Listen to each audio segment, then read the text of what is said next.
Happy holidays, everybody. Mike Sorrentino here along with Bepin. And we're going to end the year on a subject that it tends to pop up well, statistically speaking, once about every 18 months. But we've seen a massive rise over the past 2 years in the S&P since I believe it was October 12th, if I remember correctly, October 12th of 2022 through today. We're in a bull market, and it's been a good bull market. I think a lot of people out there saying it's been the greatest bull market they've ever seen. And again, if you look at the data, it's not even close to that. In fact, if anything, I would say that this bull market is slightly below average. And one of the reasons why I think we've been so optimistic going forward, but I think we need to take a reality check and step back and say, okay, we've seen a massive rise, particularly over the last couple of weeks here in the market. Are we due for some type of a pullback? When is that correction going to come? Because we all know, realistically, if you've been in the markets for enough time now, you know that this is going to happen at some point. So the question is, going forward, are we going to see the Santa Claus rally? And if we go into next year, what does that mean for stocks? We entered 2022 all optimistic, right? And what happened? The high of that year was the very first day of 2022, and then from there it just fell apart. So there's a little bit of angst out there right now. If you look at the S&P 500, it's been going up. The Nasdaq's been going up, but it's only been like a handful of stocks. Most stocks have actually been down over the past couple of weeks. And then we got a Fed meeting this week that just created even more angst and anxiety that day. So we got a couple things Jerome to discuss. Powell really ruined Christmas. You know, that Santa Claus rally just came up and just whipped it right out of the sky. But I don't know. We're seeing a bit of a recovery right now. So who knows what'll happen? Let's, you know what, Bepin, that's a great point. Let's start there. Let's start with the Fed meeting. The Fed, I think the Fed did everything that we expected to a certain degree. We had a very high feeling that they would cut another 25 basis points this month. They did. I don't think that was very surprising to the markets. I think what we saw on Wednesday, that reaction, that visceral reaction afterwards, and again, this is just a guess, is that I feel like people were looking for a reason to sell. All right, the market had been going up for a couple of weeks, and the market was going up, yet stocks, again, the majority of the stocks were actually falling. So there's a disproportionate effect happening. And I think a lot of people just said, you know what, let's ring the register, let's take some gains and move on. There's no other reason that makes sense. I mean, if you look at the actual data, if you look at what the Fed said, it wasn't surprising, at least not to me. I think the market was expecting 4 rate cuts next year, and the Fed hinted closer to 2. Again, not overly surprising, but at the same time, and Bepin, we talk about this all the time, these estimates, 99 out of 100 times, are either wrong or dead wrong. So it's really hard to forecast the future when it comes to Fed movements, and we don't play that game here. That's too dangerous of a game for us to play in our portfolios. But the question is, and the title of the presentation today, are we due? Direction. Yep. Yeah, are we due? Are we due for a correction? Mm-hmm. So that's what we're going to try to address today. Quote of the week here. Yeah, Peter Lynch is probably my favorite source for quotes in finance. He's that good. Far more money has been lost by investors trying to anticipate corrections than lost in the corrections themselves. It is just human nature to say, oh, things are too good. It's looking too good. Let's be a contrarian investor. Let's sell and let's miss the pullback. So when that happens, two things, there are two byproducts of a decision like that, right? The first is that the market doesn't pull back, right? So you get that you're frustrated, man, my timing was off. Geez, I really screwed up. And I'm gonna wait for it to come back before I get back in because I can't handle buying it at a higher price. And what happens? 18 months later, the market is ripped higher. That's usually what happens. And people, when I talk about that, people assume, well, that's the worst thing that could happen. No. The worst thing that could happen is the second outcome. The second outcome is you're right. This is way worse in my opinion, because let's say you sell and the market tanks and you feel like a hero. The challenge then is you got to get back in.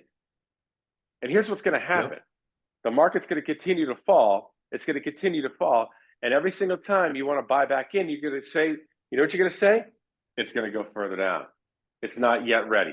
So you're going to constantly keep looking for that entry point. And then when it comes to investing, that entry point after a correction is extremely difficult to find. Go back to 2022. We mentioned this earlier. Okay. The market corrected after a couple months into the year, but it didn't really bottom out to about 10 months in that year. I don't know many people that had the foresight or stomach to play that game through a correction like that. So that's the challenge we deal with. And Peter Lynch is 100% right. Trying to time these corrections and trying to trade through them, you will 100% get your face ripped off at some point. Exactly. You got to be right twice and just increasing the chances of being wrong. But here's the thing. I mean, Bepin, give me your opinion here. I've been in this business for a while. I have to say, I don't know if I've ever seen a time where people are this optimistic. And I'm just from the rhetoric I hear from my friends in New York, from surveys like the one we're seeing here, which is small business optimism. And by the way, this survey tends to be a very closely followed one, simply because if you think about small businesses, they actually drive the majority of our economic activity in our country, believe it or not. They hire the most people. 60-some%, right? Of the workforce works for small business. 100%. Yeah, I think it's closer to 60. You know, people talk about Walmart, Amazon, and whatnot, but no, it's small businesses, sub 50 employees. That's really what drives our economy.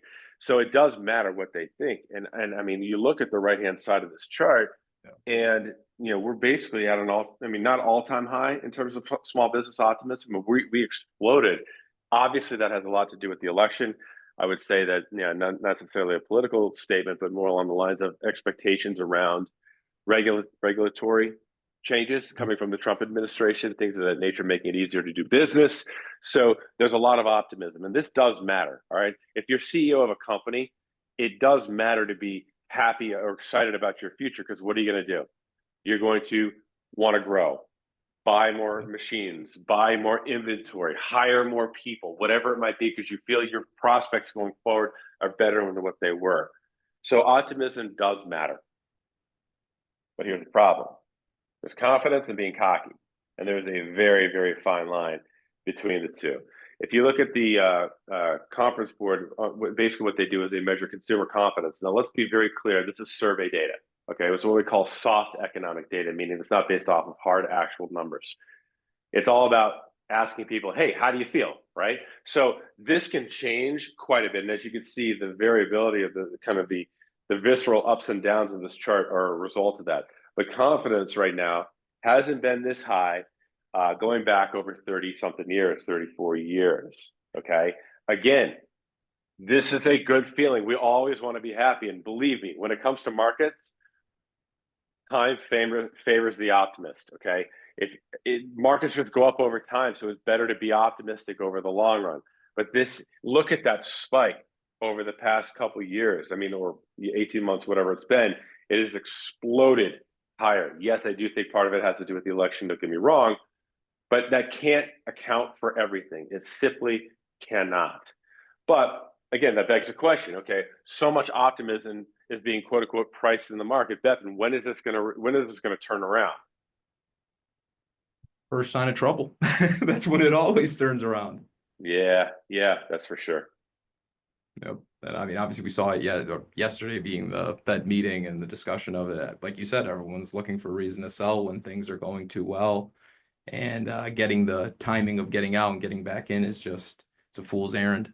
Like you mentioned with the 2020 correction, the economic data was abysmal while the market was rallying. You would have had no signal to tell you to buy back into the market, and before you knew it, you missed the 20% gain. So it's a fool's errand to try to time the tops and bottoms of markets. We haven't been able to do it in thousands and thousands of years, and it won't start now. But there might be an explanation for this if you think about it. I mean, look, yes, people are excited. I mean, look, again, depends on where your politics lie, but some people are excited about the election, some aren't. That's fueling some optimism.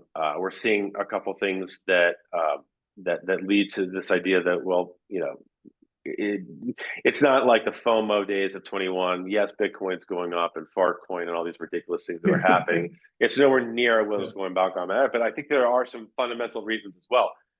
The fact is that while the predictions around asset prices, what the Fed's going to do, all these different things tend to be more wrong than right.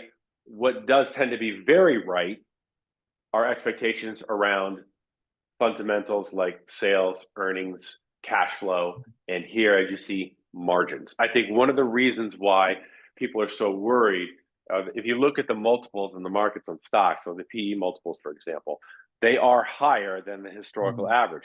And we've argued this before, but we've said this multiple times. There's a Yeah. reason for that. Companies today are just way more profitable. They just are. They've got, they just look better on paper. And I think if you look going forward, okay, because markets discount the future, there are expectations that margins are going to get even better going forward. And it's hard to think that sometimes when margins are at all-time high, how could they get better? You think about artificial intelligence. You think about investments in technology that have started to pay off. This margin improvement. Look at the margin forecast on the far left-hand side of the S&P 500.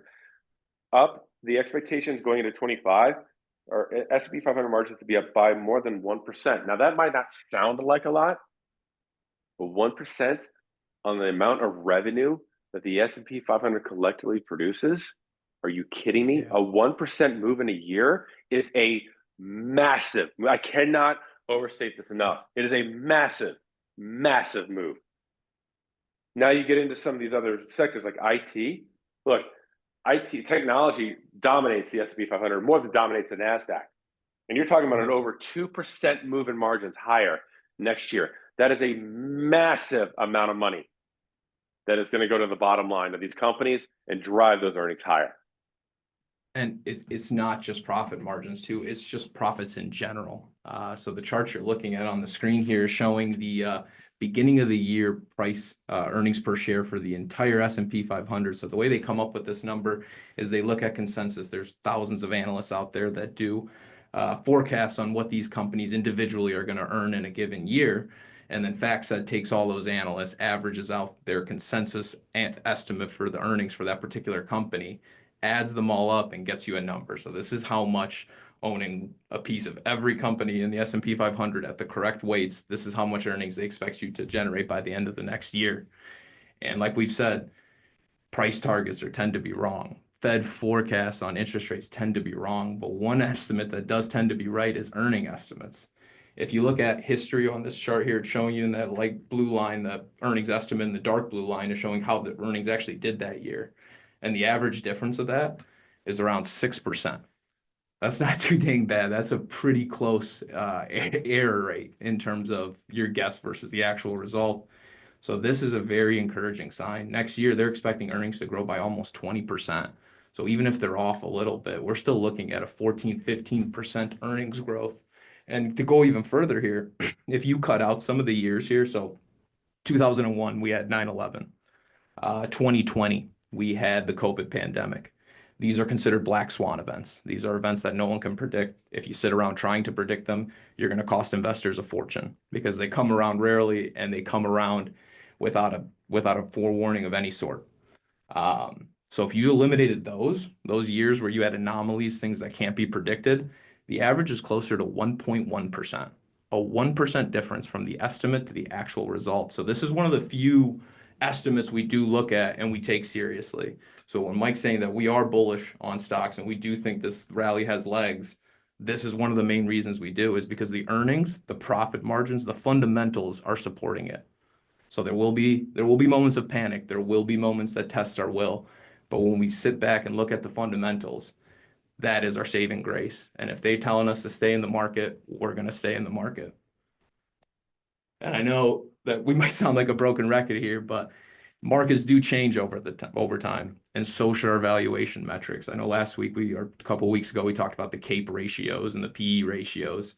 And we basically said that those are kind of invalid today just because of all the changes that have happened since that average really started counting. One of the big things that's changed is lower leverage. If you look at the chart on your right here, this is talking about financial leverage of S&P 500 companies, not including the financials, just because banks, they operate with different balance sheets than everyone else, and that would really confuse the numbers.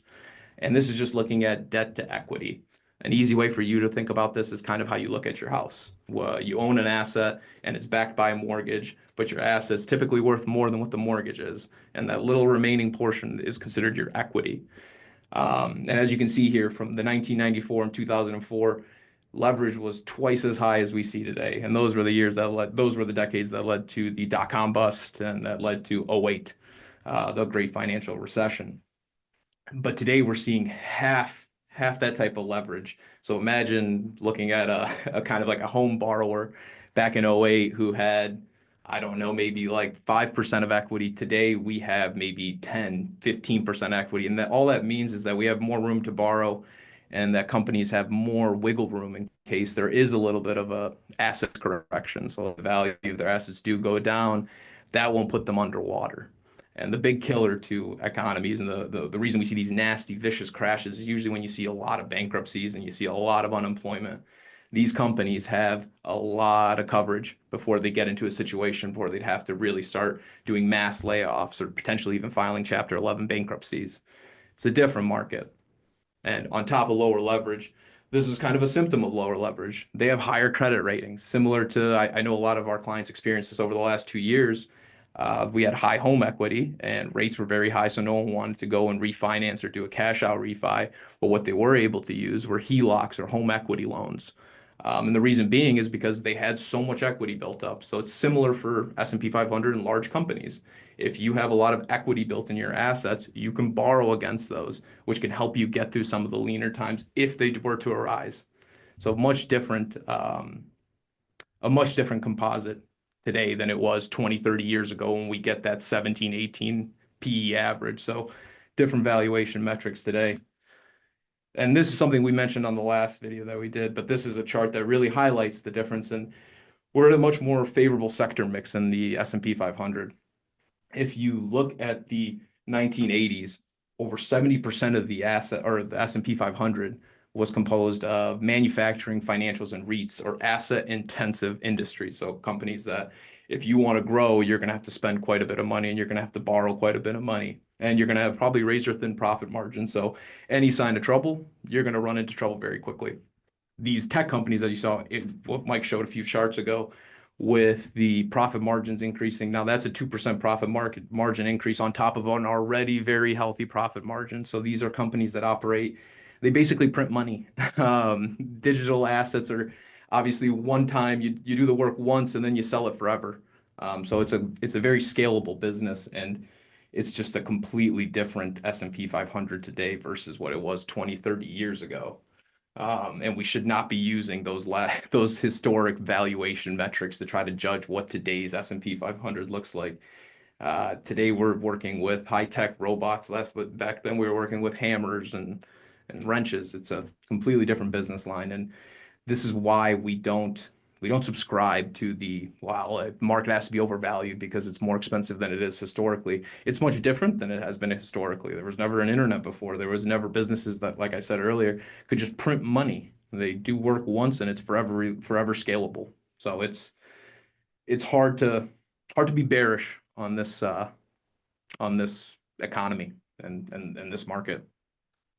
Yeah, along those lines, Bepin, I mean, this is one of the longer term investment trends that I've been talking about this for over a decade, but it's becoming it was in its infancy back then, and what we're seeing now is a ramp up. You talk about manufacturing, yeah, it has shrunk, but it's not gone away. It's about 11% of our economy. Don't think about from the S&P 500. Think about just from our economic output. It's about 11% of our economy. And what we're seeing now is a massive, what we call onshoring push. The number of companies that are moving their workforces, their supply chains, their logistics, all that stuff back to the United States right now, it's never been higher.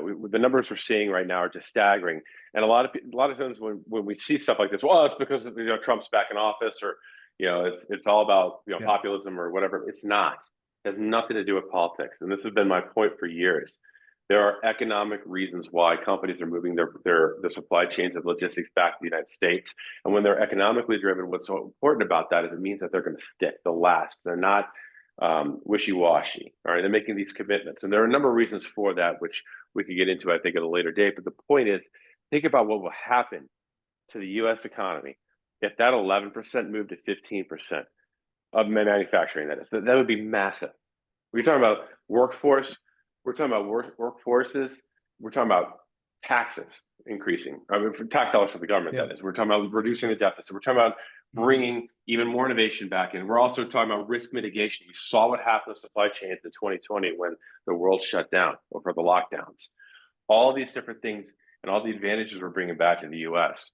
This is a difficult trend to invest in. Don't get me wrong. It's not something you can isolate like artificial intelligence, but it is a massive tailwind for the US economy in general. And it's something that we are constantly looking for ways to invest in, particularly we go into next year and the years past that. And with that, we would like to thank you for tuning in and thank you for your support over the whole year. We look forward to getting back to it beginning next year and to more years of success. Just a little bit of housekeeping here. There won't be any more video content for the next couple of weeks here as we take time off to spend time with our families and our loved ones. You can expect a new retirement approved podcast episode to drop the week of January 6th. Obviously, we'll still be around to monitor for any of your needs or anything you could need from us. We'll be monitoring emails, still taking calls, but we look forward to getting back to creating these bi-weekly videos for you guys starting in the new year.